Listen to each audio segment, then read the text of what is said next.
The southwest monsoon continues to batter parts of Rizal with heavy rains causing flooding and disrupting communities over the weekend and into today. What's the situation on the ground now and have floodwaters started to subside? Mobile journalist Jazz Paredes joins us live from Rizal. Jazz, kamusta na ang sitwasyon dyan ngayon?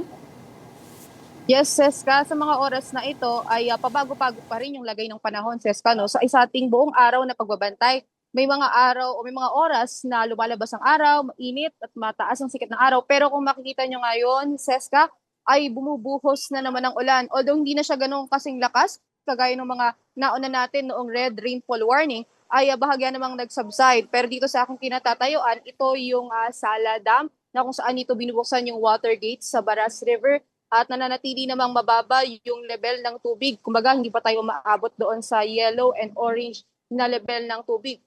At sa bang parte naman ng Rizal, Seska, no, kanina sa Teresa ay nakita natin yung Teresa Spillway na kung saan ay umangat o naging not possible na yung kanilang spillway para sa mga motorista dahil tumaas nga yung tubig dulot ng tuloy-tuloy na pag-ulan at tumaas din yung level ng tubig sa Teresa River na sa mga oras nito ay nasa yellow level. At yung tubig na yan, Seska, nagbumula yan sa bundok ng Antipolo at sa mga sapa mula sa Teresa na nagpupunta, bumababa doon sa kanilang spillway. Kaya naman itong spillway nito sa Teresa, Seska, until now is not possible pa rin sa mga motorista. At kanina nga nakita natin hinarangan na ito ng police barrier tape bilang babala doon sa mga motorista na magtatangkang dumawid na napakalubhang mapanganib daw para sa lahat kahit papatao, light or heavy na mga sasakyan ay hindi na pinadadaan pa dito sa spillway na ito sa Teresa Rizal. Seska.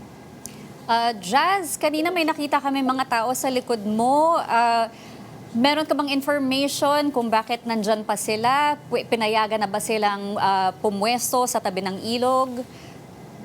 Yes, Seska, ito aking kinatatayuan. Ito is usually talaga may mga nagtatambay dito ng mga tao dahil ito ay yung sala. Usually sila na rin yung nagbabantay. Parang kumbaga yung mga kabataan dito, ang ginagawa nila ay nagla-live sila dito sa Facebook. Tapos nagiging source na rin ng information sa mga taga dito. Pero so far ngayon, Seska, wala pang abiso mula sa municipality ng Baras kung pinagbabawalan na bang munang magstay dito sa bahaging ito ng Sala Dam dahil nga until now ay mababa pa naman yung level ng tubig, wala pa tayong inaasahang mga alerts. Pero usually talaga, Seska, dito sa bahaging ito ng Baras Rizal, usually kapag tumaas ang tubig, inaabangan din dahil minsan may mga tumaharang na mga malalaking obstruction dito sa may gates. Kaya naman nakaantabay din yung kahit itong mga residents lamang in case nga na may humarang, nakaantabay sila para tumulong doon sa clearing operations na rin ng BFP. Pero sa ngayon, Seska,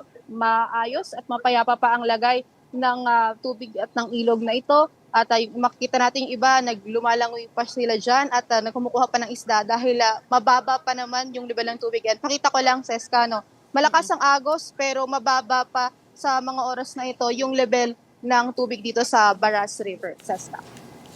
Okay, outside of Baras, Jazz, may information ka ba kung may mga areas na kailangan ng tulong or hindi maabot ng tulong dahil baha ang daan or may mga obstruction or sira sa infrastructure?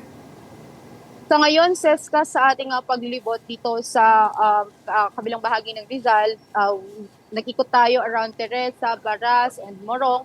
At sa ating pag-iikot, so far, Seska, itong portion na to ng Rizal, ay ang nakita lang natin na obstruction or yung mga nahihirapang dumaan ng mga motorista, ito nga sa spillway, particular sa Barangay Dalig, sa Quarry, sa South Quarry, sa Teresa Rizal. Habang doon naman sa Morong Rizal, kanina, Seska, may pinuntahan tayo doong isang community na kung saan yung kanilang bahay ay pinasok ng hanggang tuhod na baha. Although pumunta tayo doon, Seska, nakapaglimas na sila, ay humingi sila ng konting tulong dahil yung kanilang hanap buhay ay naapektuhan. Dahil nga malakas ang ulan at bumabaha, ay hindi na pupuntahan yung kanilang pwesto doon para mabenta yung kanilang mga pinagbebenta na yung sole source of income nila. So far, Seska, binabantayan din natin yung ibang parts ng Rizal, particular sa Rodriguez and San Mateo, which ngayon lamang sa kabababa lamang na rainfall warning ay nakataas ang red alert. Alam naman natin, Seska, na yung Wawa Dam ay isa rin sa ating